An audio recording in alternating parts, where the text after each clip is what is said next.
25 de Abril de 74 é um dos marcos mais relevantes na história recente do nosso país.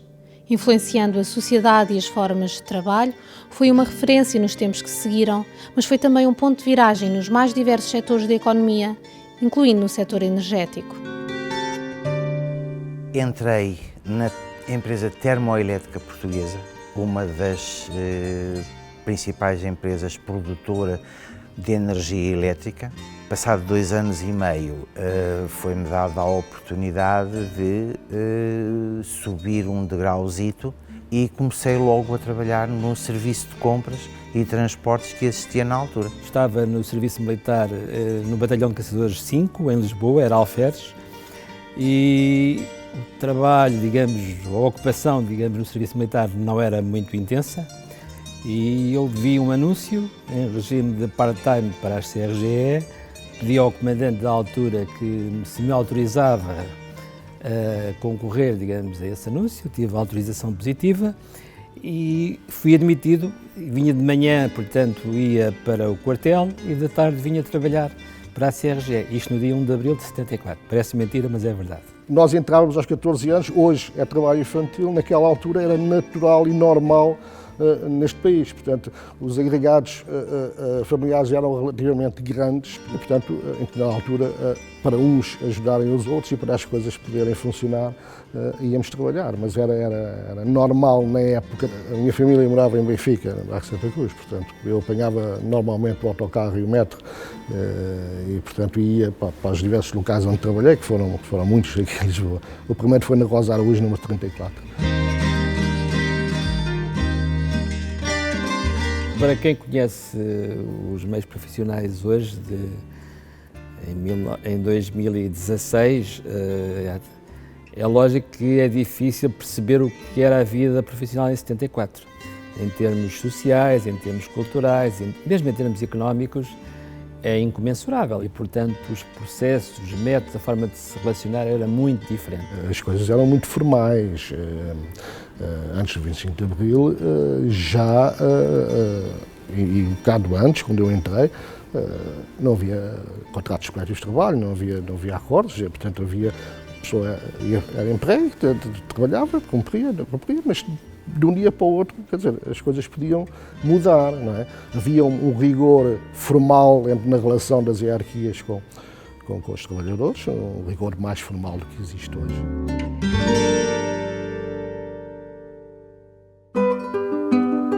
Em Portugal, os meses que antecederam a grande Revolução de Abril foram marcados por um ambiente de tensão e grande expectativa. Enquanto uns lutavam pela liberdade, outros eram requisitados para a guerra nas colónias em África. Um pouco por toda a parte, caminhava-se rumo à mudança. Nos bancos de escola nós discutíamos como é que podíamos mudar as coisas.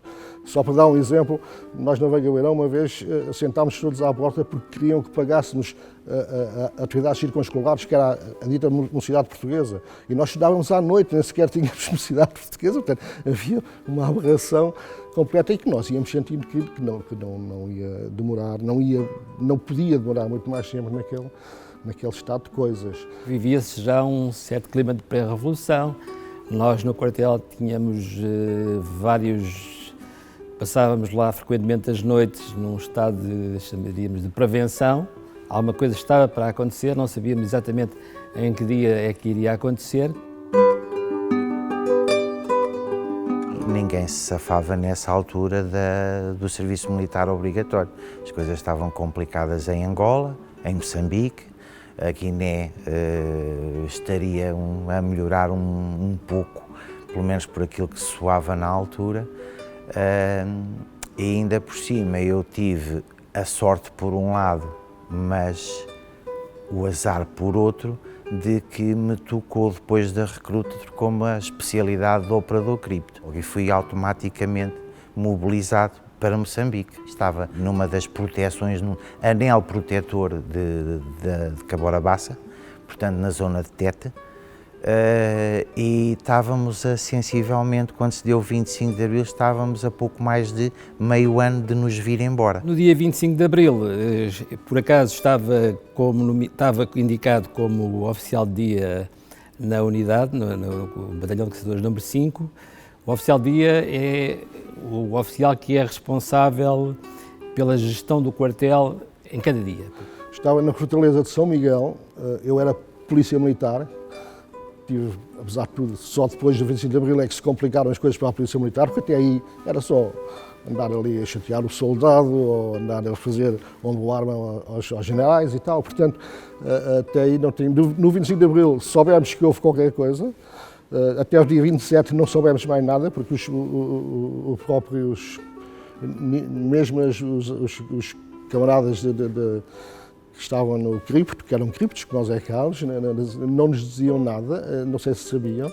Mais tarde soube que o meu comandante, o meu comandante de companhia, pertencia ao MFA. E as notícias que iam de Portugal, que eram cifradas por um colega nosso, chegavam lá via transmissão e mas ninguém sabia o que é que ali estava cifrado, portanto nós traduzíamos aquilo para linguagem corrente. Éramos, digamos que no ultramar, éramos os primeiros a saber o que é que se estava a passar em Portugal. Foram detidos tudo o que era polícias de segurança pública, o que era agentes da PIDE, assim como alguns elementos da Legião Portuguesa. A Legião Portuguesa era um corpo paramilitar que atuava em paralelo com o Estado e com a polícia política. Um oficial dessa corporação apresentou-se no Rádio Clube Português dizendo que tinha todo o quarteirão cercado por elementos da tal corpo militar da Legião Portuguesa, e ou nós abandonávamos o posto de rádio, ou então ele mandava avançar digamos, as tais forças. Concluiu-se rapidamente que era um completo bluff, porque ele estava completamente sozinho e, de uma forma um bocadinho arriscada, tomou aquela iniciativa e acabou preso, acabou detido. Para quem estava numa situação daquela já na altura, há mais de ano e meio, para nós aquilo era, vamos já embora.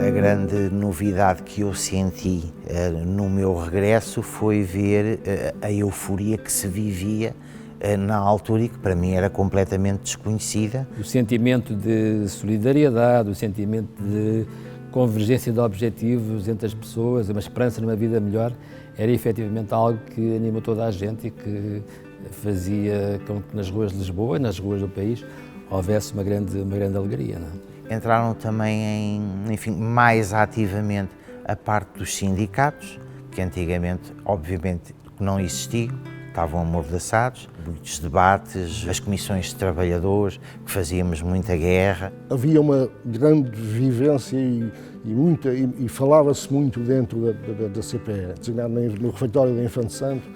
Tínhamos muitas reuniões sobre isso, tínhamos homens fantásticos que falavam e que tinham o dom de palavra.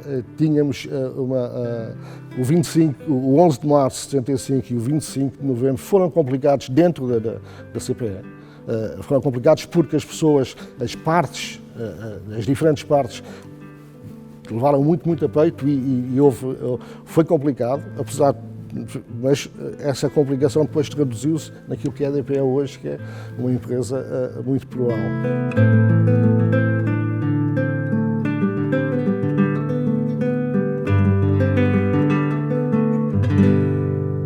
As Companhias Reunidas de Gás e Eletricidade, CRGE, foram responsáveis pelas primeiras iluminações públicas ainda no final do século XIX.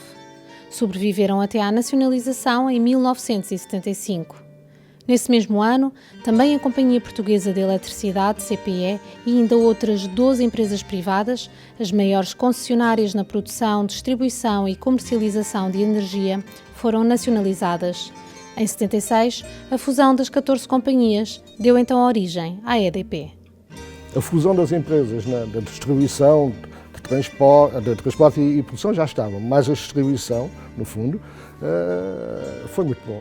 Demorou muito tempo, não esqueçamos que depois houve federações que demoraram muito tempo a entrar, só nos anos 90 é que ficou completa a EDP, não é? Eu lembro-me que em Portugal a empresa chegou a ter cerca de 25 mil pessoas, as pessoas eram integradas.